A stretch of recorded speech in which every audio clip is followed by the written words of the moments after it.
Նավասարդյանի մասին, ինչպիսին է նա ձեր հուշերում։ Աշոտ Նավասարդյանը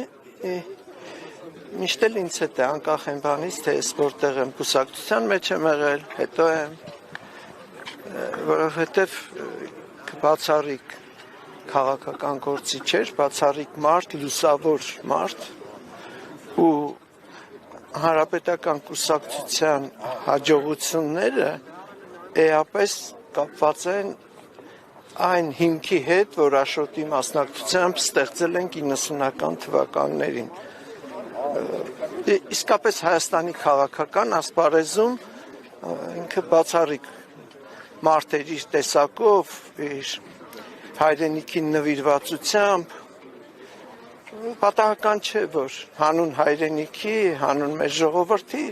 ինքը 12 տարի անցկացրել է խորհրդային ճամբարներում, աքսորավայրերում, բանտում, այնպես որ կարծում եմ Աշոտի մասին իր կյանքը արդեն իսկ ամեն ինչ ասում է։ Պարոն Թորոսյան, ի վերջո Աշոտ Նավասարդյանը իր պայքարի ճանապարհին եւ ակսորվել է եւ բանտարկվել է, դժվարին ճանապարհ է անցել պայքարի։ Նրան երբևէ ընկճված տեսնում։ Բացարձակ, երբեք, որովհետեւ միշտ հավատացել է, որ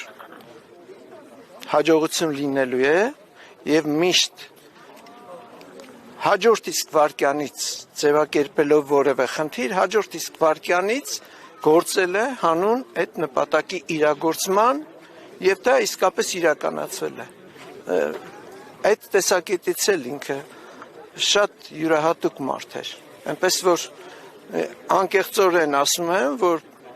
հաջողությունները ի վերջո անկախ են բանից, թե ովքեր քննադատում են հանրապետական կուսակցությանը կամ ինչպես են վերաբերում, Հայաստանի քաղաքական կյանքում 33 տասնամյակից ավելի տևած է նոր անկախ Հայաստանի քաղաքական կյանքում հանրապետական կուսակցությունը ունեցել է բացառիկ դերակատարություն։ Չկա որևէ կուսակցություն, որը եղել է եւ ընդդիմություն եւ իշխանություն, իշխանության մեջ, ինչպես ցանկացած իշխանության, իհարկե եղել են եւ թերություններ, սխալներ, բայց ակնհայտորեն կարելի է թվարկել հաջողությունները։ Եվ այդ հաջողությունները գալիս են 90-ականների սկզբներից։ Այդ ուղղությամբ շատ մեծ աշխատանք է արվել, որը շատերը չեն տեսել։ Կարծում եմ պատահական չէ, որ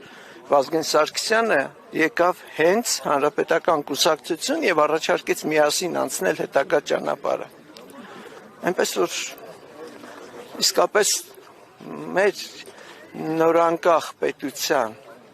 պատմության ողջ ընթացքում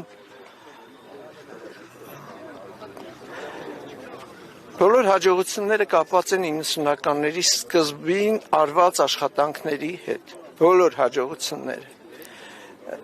Ցավոք սրտի հետագա ընթացքը արժանի չեղավ այդ սկզբնական ընթացքին։ Եվ սկսվեցին կորուստները, դժվարությունները։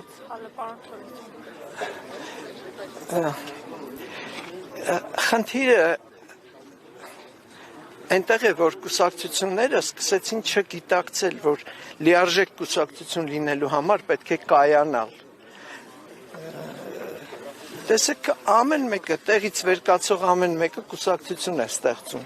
Չհասկանալու կուսակցությունը ընդհանրապես չի հասկանում այդ կուսակցությունը ինչ է, բայց կուսակցությունը արդարադատության նախարարությունից ստացած մի թղթի կտոր չի։ Կուսակցությունը կառույցներն էլ չեն միայն, բովանդակություն պիտի ունենա, պիտի հասկանան մարդիկ, թե կուսակցությունը ինչ պիտի անի, ինչպես պիտի անի։ Սա է, այսինքն ցավոք սրտի գիտելիքի խիստ պակաս կա։ 90-ականներին կար ոգևորություն, կար դժվարությամբ հայթայթված գիտելիք եւ դա օգնեց այն ժամանակվա դժվարությունները հաղթահարելու։ Բայց նոր ժամանակները նոր գիտելիք են պահանջում, նոր փորձառություն են պահանջում։ Տեղից վեր կացող ամեն մեկը, որ ընդհանրապես ոչ մեկը չի ճանաչում, չգիտի էլ այս մարդը երբ ծնվեց, ինչ արեց իր կյանքում, գոնե մեկ բան արել է, մեկ գործ օգտակար։ Հայտարարում են կուսակցություն ենք ստեղծել։ Այս ձևով ճանապարհ գնալ անհնարին է, որովհետև երկրի ցանկացած երկրի ընթացքը առաջին հերթին որոշվում։ Բայց եթե կուսակցությունները կայացած չեն, անհաջողությունները ցավոք սրտի մի օր գալիս են։